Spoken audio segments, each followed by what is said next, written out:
Alors nous allons découvrir en direct le cinquième coup joué par les enfants de l'école du Guichet, la classe de CM1 de Madame Vidou. Alors je vous rappelle le début de la partie, donc j'avais les blancs, j'avais commencé à jouer E4, ils avaient joué E5 pour contester l'occupation du centre.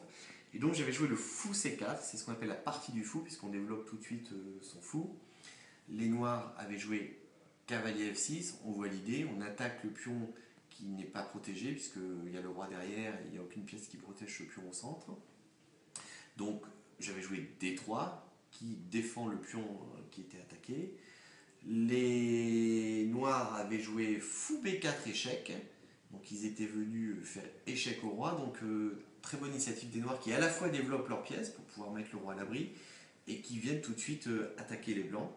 Ce à quoi j'avais répondu le pion C3, qui menace donc de prendre le fou, donc qui oblige le fou à se retirer. Alors le fou s'était retiré, mais juste en A5, donc toujours avec cette pression sur la diagonale.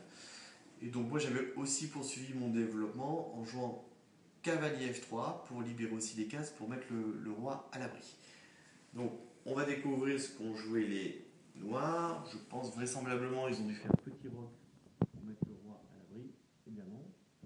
Donc il joue d'abord D6. Ah oui, bien sûr, D6, puisque ce pion D6 vient protéger le pion E5 qui était menacé par le cavalier. Donc moi je pense que je vais faire le petit roc. Donc le roc, pour pouvoir roquer, il faut qu'il n'y ait aucune pièce entre le roi et la tour. Il faut que le roi et la tour n'aient pas été joués. Et donc dans ce cas-là, vous bougez le roi de 2 cases et hop, vous passez la tour par-dessus. C'est ce qu'on appelle le petit roc.